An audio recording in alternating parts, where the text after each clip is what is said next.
मणिपुर के जो ताज़ा हालात हैं उस पर आप क्या कहेंगे, क्या लग रहा है आपको, कुछ सुधरेगा? अभी तक तो हालात सुधरे नहीं है कहीं से भी।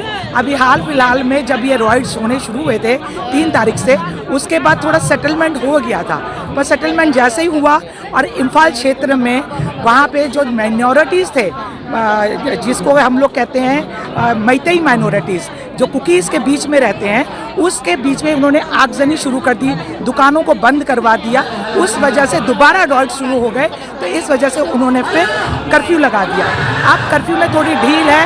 अमित शाह जी के आने के बाद उन्होंने ये बोला है कि हथियार हमने निकलवाए हैं, हमने बोला है सरेंडर कीजिए, हथियार निकलवा दीजिए।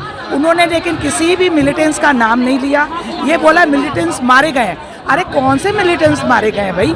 मैतेई तो कोई मिलिटेंट्स नहीं है। आपके मिलिटेंट्स कौन से मिलिटेंट्स, आप ये भी तो क्लियर कीजिए।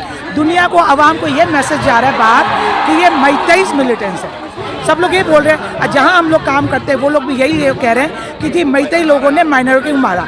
इनको अगर हिंदुओं से कोई नर्मता नहीं पेश करनी, खाली इनको चाहिए माइनॉरिटी, खाली इनको प्ले कार्ड करना है, ट्राइब से इनको करना है, तो फिर ऐसे तो देश नहीं चलेगा ना। और मणिपुर में मेन इन लोगों का ये है कि हाई कोर्ट का जो ऑर्डर आया है, इन्होंने अगर पीस मार्च निकाला था तो पीस मार्च निकालने में वायलेंस क्यों हुआ? और ये वायलेंस कहाँ से स्टार्ट हुआ? इन्होंने चुराचांदपुर से स्टार्ट किया, जहाँ पे हिंदूज जो है माइनॉरिटीज़ है ट्राइब्स के बीच में, जो कुकीज़ को, और उन कुकीज़ को जब ये लोग घुसपैठिए आए थे तो मैतेईस ने उनको शेल्टर दिया था, उनके लिए रिफ्यूजी कैंप्स बनाए थे, और उनके पास बाद में धीरे धीरे उन्होंने सोचा बड़े भारत वाले जो बड़े नरमी से पेश आ रहे हैं, इस तरह से वो बढ़ते चले गए और घुसते चले गए।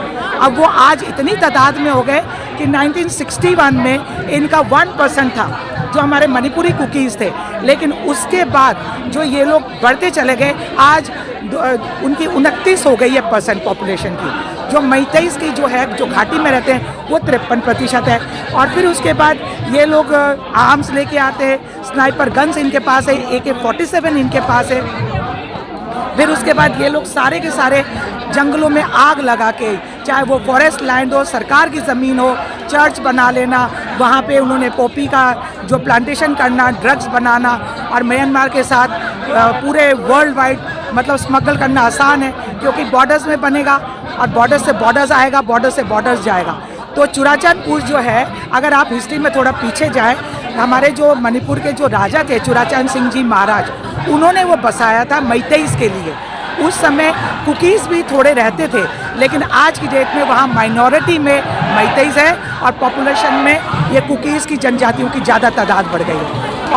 और ये लोग पहाड़ों में रह के प्लेन्स में आते हैं, जो क्षेत्रफल में खाली 10% है, जिसमें मुस्लिम्स रहते हैं, नॉर्थ इंडियंस रहते हैं, बंगालीज रहते हैं और मैतेईस रहते हैं, और मेजॉरिटी जो है वो 53% के साथ मिलके रहते हैं। तो 10% जो है वो सफिशेंट नहीं है। NRCA लागू करना, घुसपैठियों को हटाना, ये मेन मुद्दा है। और उसके ऊपर से जितने भी घुसपैठी हैं उनका शिनाख्त किया जाए, उनको या तो अलग से जगह देके या देश से बाहर कहीं कीजिए, पर हमें सुकून चाहिए इम्फाल में। और हमने शुरुआत नहीं किया था, क्योंकि मैतेईस के पास ना कोई मिलिटेंट्स हैं, ना उनके पास कोई आर्म्स है, ना इन्होंने लूटपाट किया। अभी कल परसों हाल फिलहाल में सुगनू जो बॉर्डर है, वहाँ पे जो असम राइफल के जो सैनिक हैं, उन्होंने पुलिस के आगे जो मेन गेट है, 2 गेट है, वहाँ पे उन्होंने अपना बंकर का जो बड़ा सा वो गाड़ी है, दोनों तरफ लगा दिया ट्रक। मान लीजिए अगर उन लोगों ने आतंकवादी गतिविधियों से लिप्त किसी एक को भी पकड़ा या आगजनी हो गई, तो पुलिस वाले निकल ही नहीं सकते थे। पुलिस वालों के आगे तो उन्होंने गाड़ियां रोक दी। तो आप ये बताइए उन्होंने ऐसा क्यों रोका? उनको गाड़ी रोकना ही था तो साइड में लगा देते, फिर पुलिस वालों के साथ हल्ला हुआ, फिर जाके वो हटे। तो ये तो कोई तरह उन्होंने याद कर दिया कि ट्राइब से तुमने असम राइफल वालों ने कितना पैसा खाया। और आज की डेट में 14 IAS ऑफिसर्स हैं जो हमारे मणिपुर से हैं, जिसमें से आरक्षण के तहत उनके 10 हैं और माइनॉरिटी के 10 होके मेजॉरिटी के खाली 4 हैं। तो ये तो रेशो बिगड़ेगा ना। तो 10% जगह पे अगर हम लोग को रहा जाए, हम पहाड़ों में ना जा सके, ये तो हो नहीं सकता। इवन मैं मैतई होने के बावजूद मैं पहाड़ों में ज़मीन नहीं ले सकती, ऐसा क्यों? लेकिन ट्राइब्स घाटी में आके ज़मीन लेके रह सकते हैं। विशाल मेगा मार्ट जो मॉल है, वो मॉल किसका है? कुकीज़ का है, जो बर्न आउट हुआ।